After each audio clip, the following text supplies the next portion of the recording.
In 2020, AJL Foundation brought together families and youth, community organizers, professionals working within education and human services, teachers, artists, business owners, policy advocates, founders, and entrepreneurs, parents, and neighbors to select 20 nonprofit organizations serving their communities to each receive a $20,000 general operating support grant.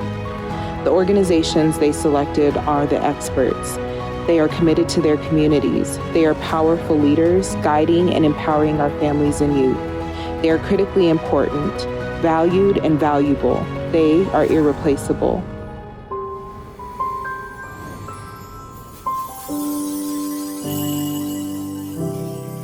Okay, so name, title, and organization. All right. I'm Christy Petrie with the AJL Foundation, and I'm the executive director. AJL's mission is to invest in the people, programs, and movements that benefit our families and youth here in Colorado.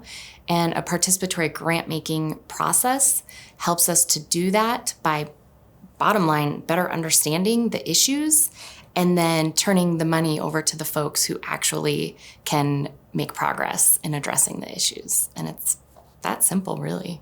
I have the honor of being the facilitator of the AJL Participatory Grant-Making Strategy.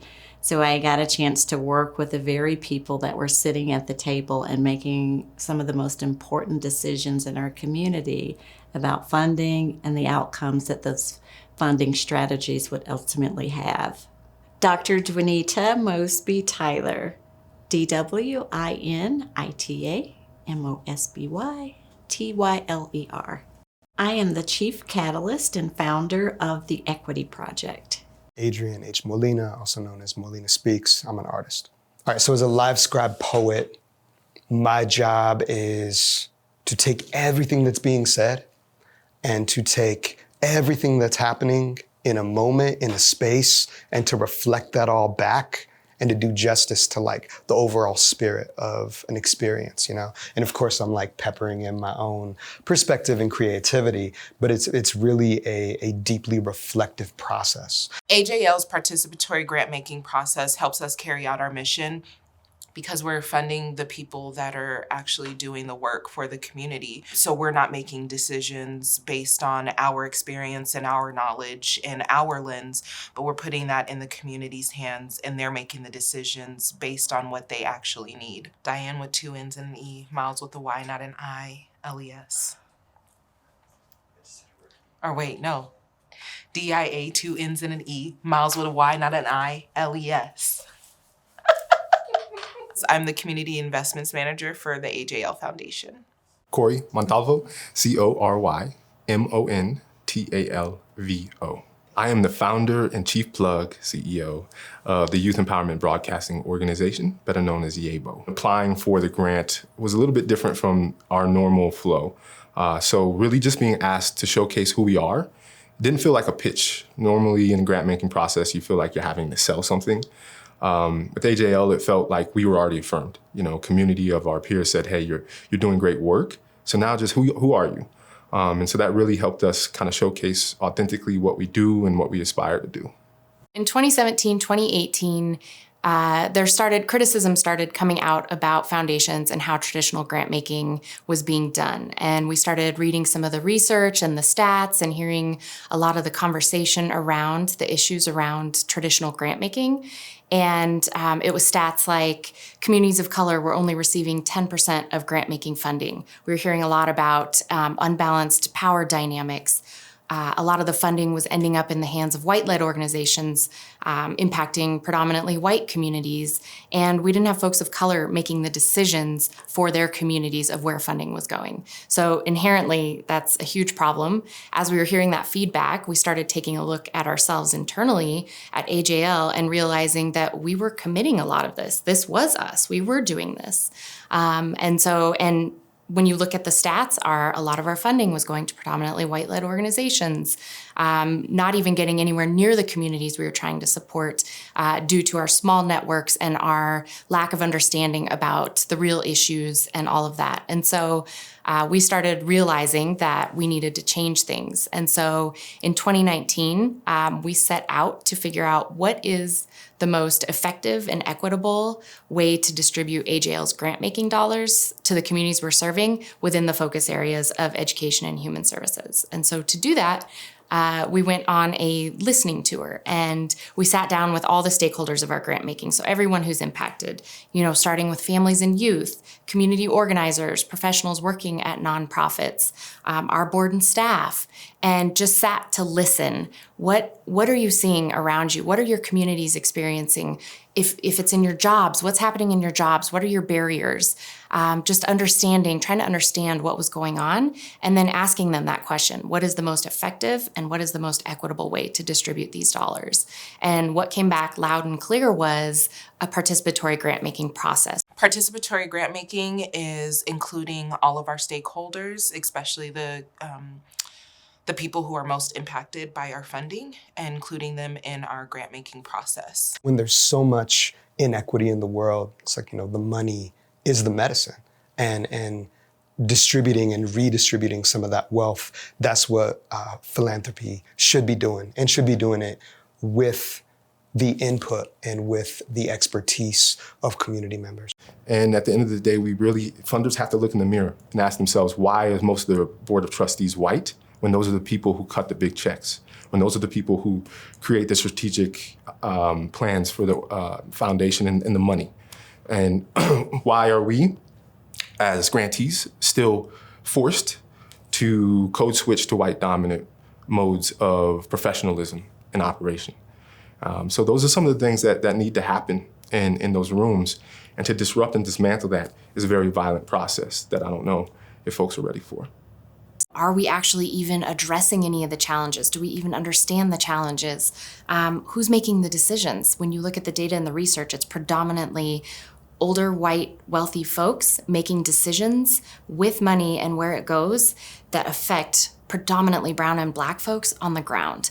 And so that is inherently broken. That doesn't work. And so traditional grant making does not work. A lot of times money is spent like in the name of community, but like people who are being impacted or people who are doing the work, they're not part of the process, And with AJL Foundation in this participatory grant making experience, community is brought to the table, and people who are working with organizations, working with folks in the streets, working with people in community centers, really doing the work, like we get to be part of the experience of saying where this money should go. And then the other aspect is that the grantees, they get an opportunity to get a chunk of money and to be trusted with that money, to do what they do best. The grant-making process is as important as the dollars going out the door. So how can we use that process to build relationships, to bring people together, to have hard conversations, honest conversations, and then share that out to the nonprofit sector and philanthropy and beyond?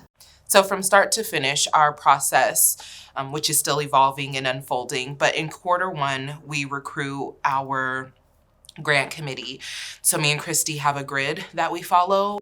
And within that profile grid, we start targeting what are the different experiences and then also characteristics that we're looking for, and demographics. And so we start out, we need to make sure that we have youth and families on our committee. We need to make sure we have community organizers on our committee.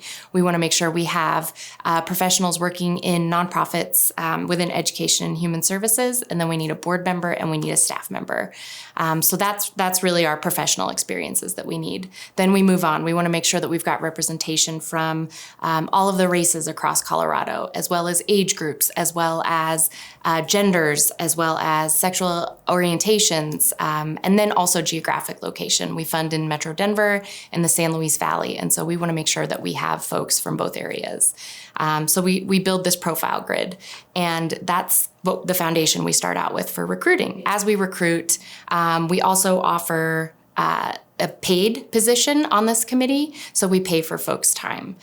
For this committee, it's about $1,000 for 10 hours of work.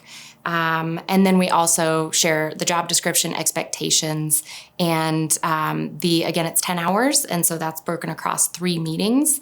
And then we bring folks on. We recruit about 10 to 15 folks. And then we sit down and reassess the committee again to see, are we missing any voices? Who are we missing? If we are missing voices, then we want to make sure we're aware of that so we can address that as we go through the process as well. I haven't done a lot of committee work of this nature. This was the first yes for me. And it was an easy yes, having an opportunity to participate in something that is really groundbreaking, something that's fresh, something that's new, and something that challenges the world of philanthropy to do things different, to do things better, to do things that are truly rooted in community. In Q2, we have our first grant-making committee meeting, and we really get to know each other, and it's a safe space for us to just be vulnerable and honest about why we're here and why we wanted to be a part of the AJL grant-making committee. We also have some conversations around like the organizations that we fund and just getting everybody familiar with how the entire grant-making process will go. Each of our grant committee members gets to nominate 2 to 3 organizations that will submit an application to AJL. Being the facilitator for the participatory grant-making process was easy for me because I was only the guide. The community members that were trailblazing in this process really facilitated. So I was really happy to just be able to create the atmosphere for the beautiful work that they did. And I learned through the process that in many cases, that's all we really have to do. It's just provide the right environment, and the rest of the beauty happens through the people in the environment. It just felt like, like family, like community. And the way that everything was facilitated, the opportunity to speak openly from the heart, the opportunity to be with diverse community from all walks of life, all races, colors, cultures. It felt really good. It felt really whole. We do not do traditional LOIs, letters of interest. We have a quick questionnaire for organizations to complete, and our grant-making committee can look at those organizations that have completed that. Organizations do not have to submit a new LOI. The questionnaire that they complete, we keep it for infinity. It is there forever. So there's not that extra work that they have to do every year coming back to organizations. Their information is there. They're also able to bring in other organizations that they know outside that are just doing the work that may not even be on our radar or even know that AJL exists and have never completed a questionnaire. Our philosophy is make this work as easy as possible for the organizations so they can do the actual work with the communities. We don't want to put any more pressure on their back end, so we make sure that the application asks for basic information, the information that we really need to know, and to make sure that they meet all of our criteria and are within our mission, vision, and values. In the second grant-making committee meeting, each of our committee members gets to have a little conversation about the organizations that they nominated and why they nominated them. After our second meeting, we then go to vote. So we created a document that has all of the applications linked in this document, but we give, a snapshot of each of the organizations, their mission, their vision, their values, what they do, who they serve. And our committee members vote on their top 20 organizations. They go to our board members and are presented to our board so our board can approve. We engage our board through the grant-making process by including one board member on our grant-making committee. So that person is present and involved in all of the decision-making and all 3 meetings. And then in our third meeting, which is our final meeting, we bring all of our stakeholders to the table. And it's not something that normally happens with foundations, is not only bringing their entire grantee pool together, but also the people who made decisions on these grants. And then also the board of directors or the board of trustees. Normally in foundations, you don't have access to the board of trustees. And I think it's that door that always makes me wonder, why aren't these people in the room? Why am I only engaging with the program officers or the executive directors? Because I know that the decisions are coming from that room. So to be able to drop that veil and to have us all in one space was a beautiful thing, and it just builds that trust of having that access to different people within the foundation. We do a brief introduction of everybody that's on the call, and then we hear directly from our grant partners. It just didn't feel like a pitch. It felt more like we were showcasing who we are and what's important to us.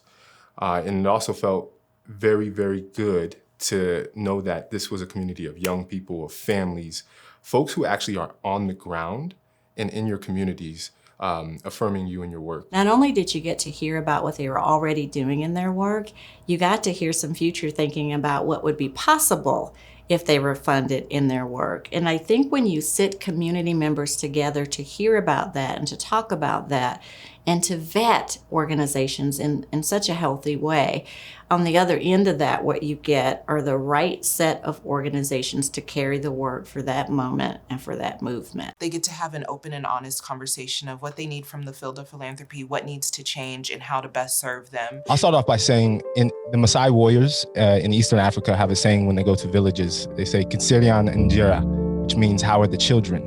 And I work directly with youth, and the children in a lot of instances are not well. And so although this is a great space, this is a wonderful, wonderful space to be in, we got to hop off this call, and the children are still dealing with a lot. And so I really encourage you all to check in with the young people in our communities and wrap them with love and support. We have to learn to center our work on community, especially young people, and people who have the lived experience to be able to drive it in the way that it needs to take shape and shift. We have to give real leadership roles, including sharing power in the work. And I think that by supporting that cycle, continuing to grant money to leaders in the communities that they grew up in, that they're from, understand that we love our communities. We love them so much. They're embedded in everything that we do and everything that we think. My students are my entire world. So the work that I do, you will see that. Now, my Google Calendar right now is color-coded so that every time I'm working with a Black woman, it's purple. Every time I get to coach or train or support a Black woman, it's purple, because that's my love and that's my heart. And so my ask of you is to help me and keep my calendar purple. So that means less back office work, less paperwork, less funder meetings. And I want to ask that on behalf of all of my other colleagues that help us keep our calendars purple, where we get to stay on the front line doing the work with the people we love the most and are trying to serve. So to the extent that you can streamline paperwork and communication and reduce the back office burden, please help us there. I ask you to challenge your assumptions about best practice and be willing to learn from us, because we know our communities. We spend 2 hours together so that we can really sit and listen and hear from the communities we're serving and the folks who are serving those communities, and have very honest, real conversation. And that is a change, because our board is typically removed from the process. You know, they would read grant applications, or they would see the websites, or hear, see some feedback and quotes, but there just really is no substitute for hearing directly from folks about what's happening and what's going on. And so it's a really powerful way to engage the board. And from what I saw our board walk out of that meeting with a completely new understanding of the issues and the opportunities, and what our role is as a foundation in supporting communities. And it was just a really powerful way to engage the board and get them closer to the work so that they understand what we're doing. This is my wish, to have requirements to all funders, right? Whether locally and nationally, to require their board of trustees or their board members to spend time in the local grassroots organizations in our communities, in our neighborhoods, to meet and build relationships directly with our participants, with our community members. I think the thing that we need to focus on post-COVID is that the level of support that we're offering our people now is going to change, because before we might have been supporting them when there's one income in the house or maybe 2 incomes in the house, but sometimes now the support we give them, there's no income. COVID has taken all their income away, or even the other supports that they've had. some of the programs that they used to go to may be closed now. Hearing everyone on this call today, these powerful visions, powerful missions against all odds. We're trying to end the school to jail pipeline. We're trying to end poverty. We're trying to end violence. And we're supposed to do this on shoestring budgets with like no resources and, in this model of nonprofit scarcity. So I think we're really asking for philanthropy to lean into abundance, lean into adequately supporting us and giving us the resources we need. Expect success to take time. These disparities and these injustices weren't created in a year. And so you're not going to see all kinds of great progress in a year. It takes time. So dig deeper on what value and metrics and success look like. They have the power. They get to tell us what we need to do for them. It's not prescribed. It isn't that the grant maker gets to decide what's important. It opens up a dialogue, and a very authentic and frank one, in communities around what's really important, what really ought to get funded, and what a real, hardworking, legitimate organization is doing already.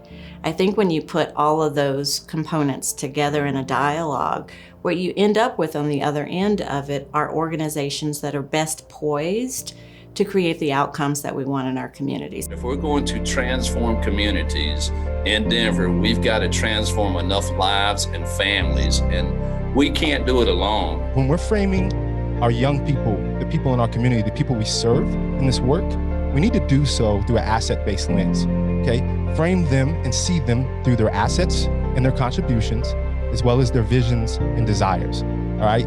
They're not low income, they're not poor, they're not colors. They're brilliant people that have a world of potential. And if we uplift them as that, the world's going to change. Thank you for having me. One of my third graders told me, Maestra, you'll never know how far you'll fly if you don't open your wings. And I just want you to know that you gave me alas. You gave me wings. So thank you so much.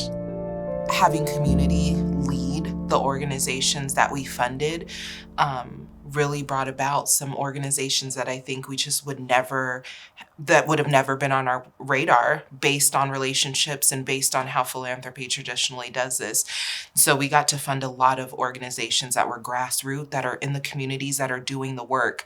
Like FUBU, For Us, By Us, I think is the only way that you can do grant making in a way that actually does the work. In our old model, had we tried to understand that the answer to that question, what needs to change to better support our families and youth, we wouldn't even have gotten close to the answers that came up in this 2-hour meeting. And so the benefits from relationships building to networking to supporting each other to that's all within the room. And then outside of the room, the benefits just go from there. And there's not a lot of spaces that seat I'm talking the grantees as partners.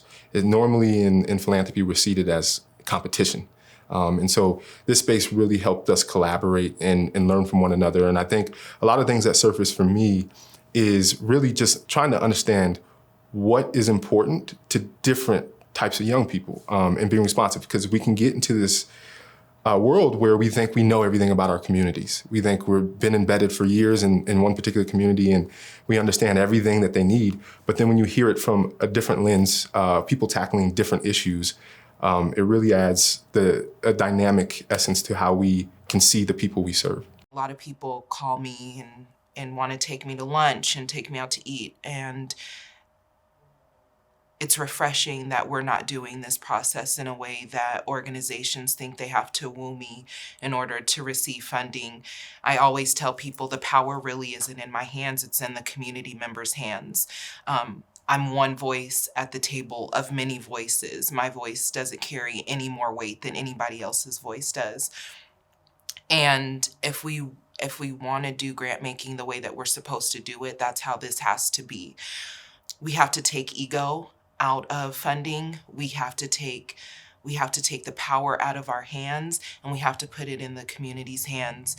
And so I think, for me, the impact was having community lead the charge and me taking a back seat and listening to them and honoring them. As an executive director, a CEO, I spend so much time seeking foundations and seeking resources and pitching and selling.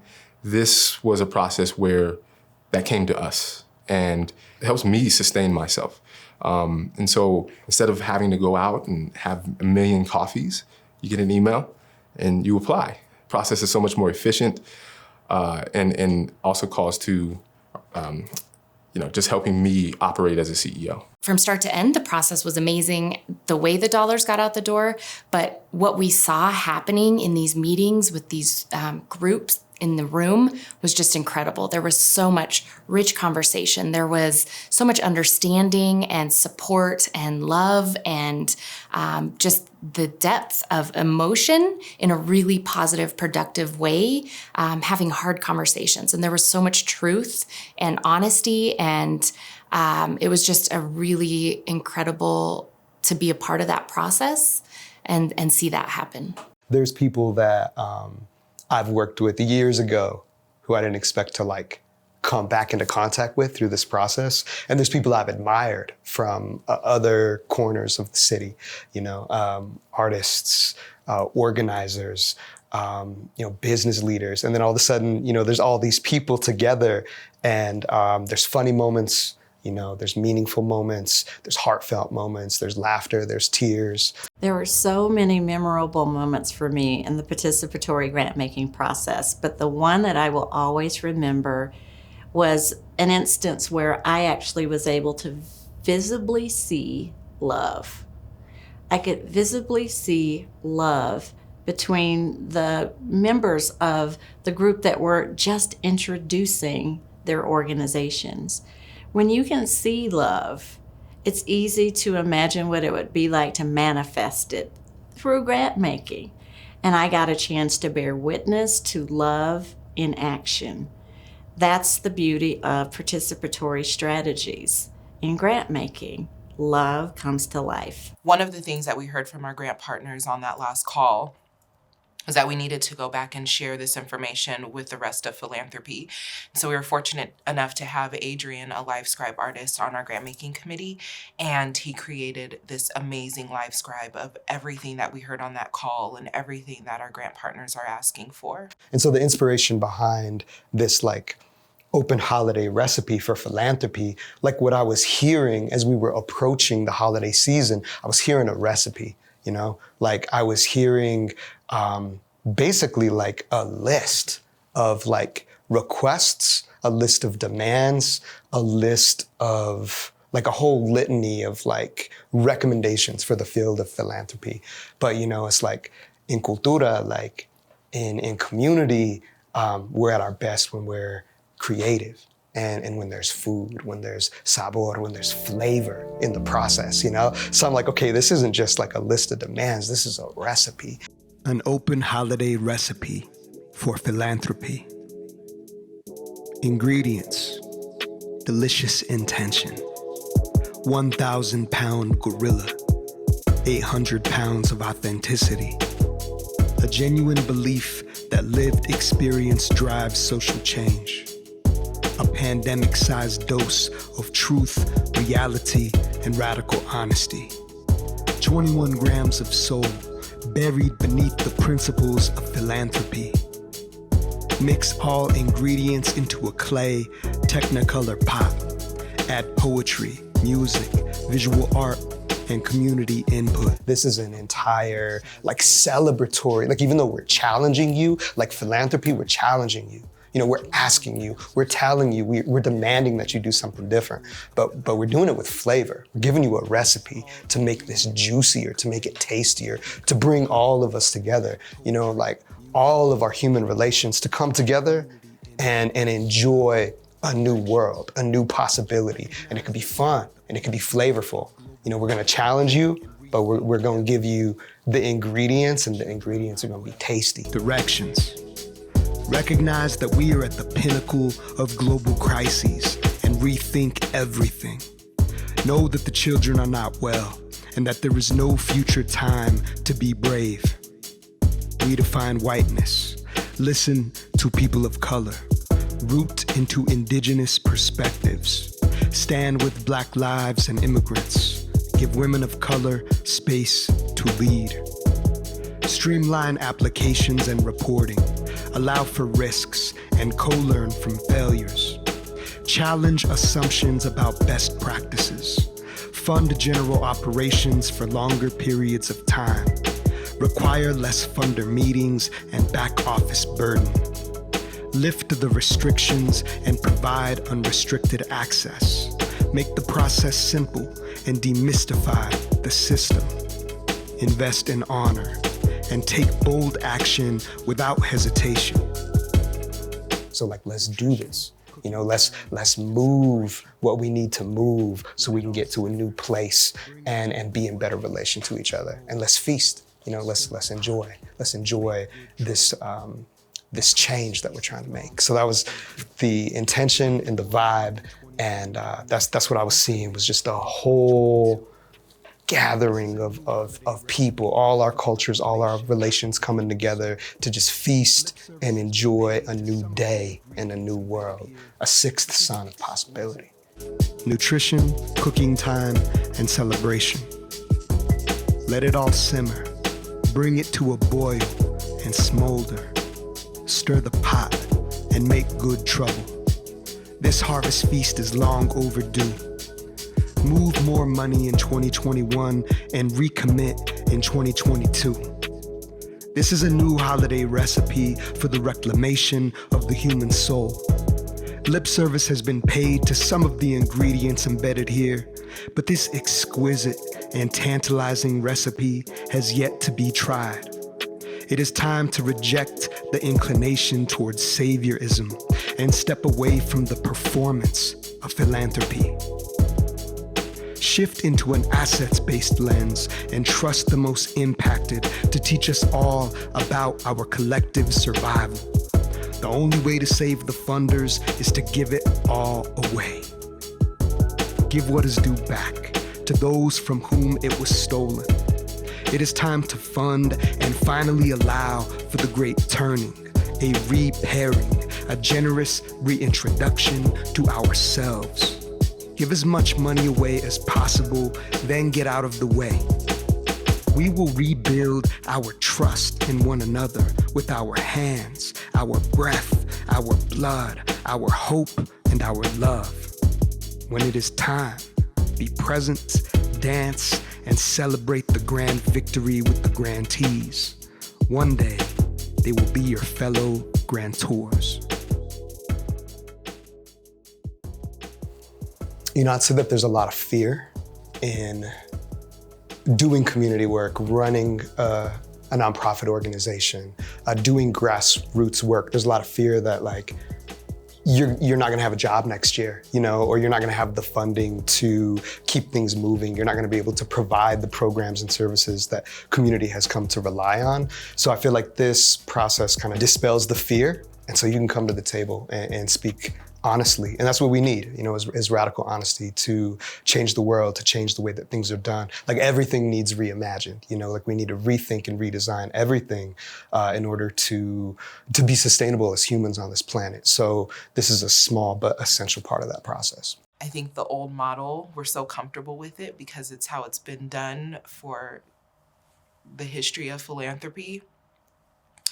But this new model, even, having to make sure everybody's there and they're attending meetings and they're nominating organizations, it's doing the work in a way that is culturally responsive, respectful, and ethical. There's so many different cultures. There's so many different community interests and actors. So it takes, facilitation strength. It takes a lot of love, a lot of courage, a lot of insight. It takes a lot of work to keep all that together. So that's a major challenge. When we start to do something more innovative, trailblazing, like AJL's process in participatory grant making, we don't have as much practice with it. We also know that it takes risk-taking, and oftentimes people are afraid of that. And so to institutionalize participatory grant making means we have to get people accustomed to risk-taking, to evaluating differently, to giving up power and control and allowing it to sit where it really does belong, which is with the community.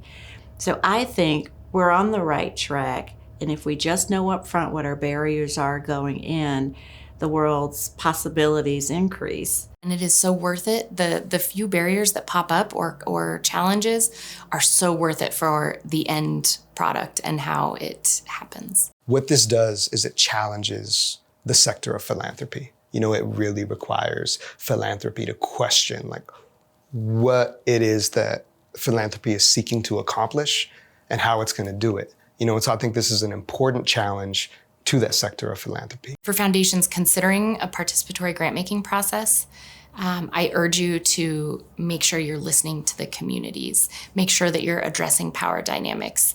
We're learning as we go. The only way we're going to change how philanthropy has been done is by getting in there and actually doing the work. So we know the studies, we see the research, we understand how philanthropy needs to be done. Now it's about taking action and actually doing the work.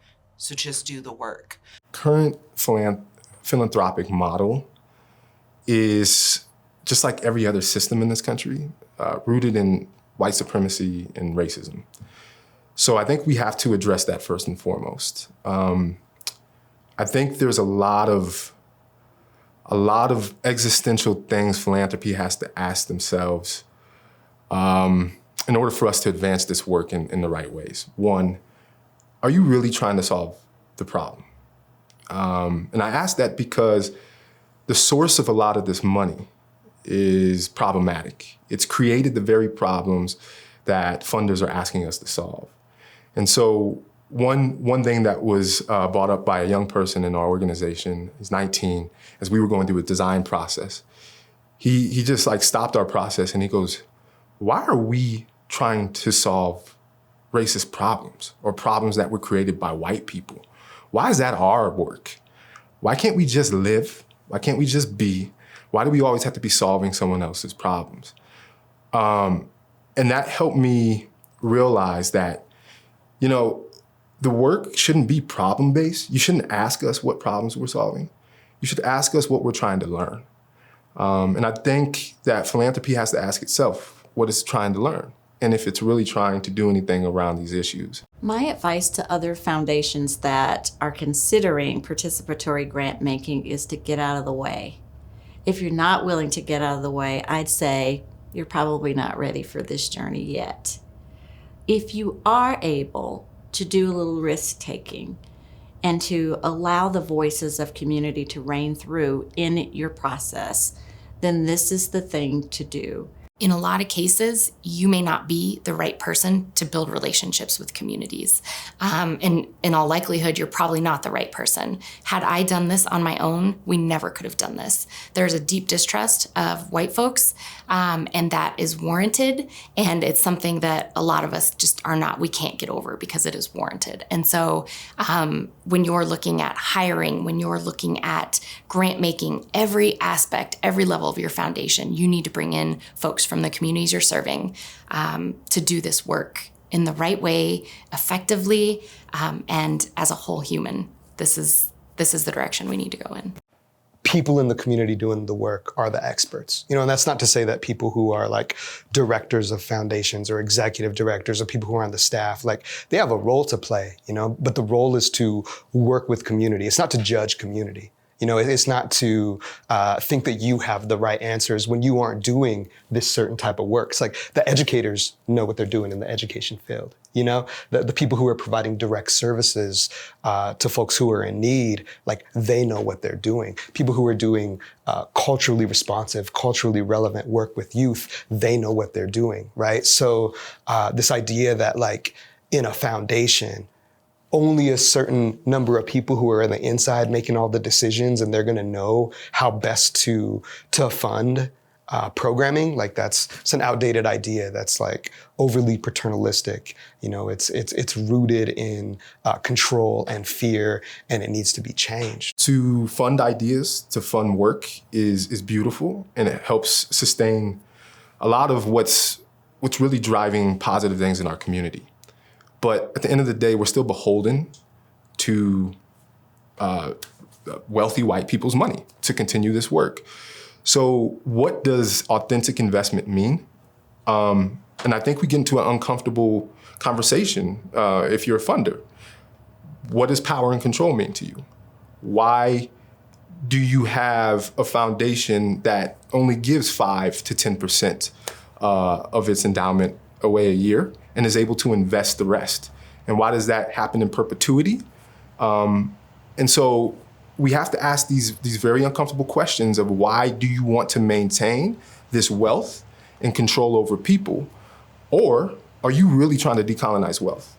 And that's what I don't think a lot of funders are about or even have a concept of. Because if you're trying to decolonize wealth, then the conversations around how do you seed, how do you let go of your control and power of this money? These older models of funding, they're rooted more in like fear and distrust of community. They're rooted in an idea that like people wouldn't know what to do with the money, like, which is crazy. You know, it's like there's so much inequity and there's so much like struggle and suffering that people deal with. Like we just need to get the money out and trust the folks who are doing the work.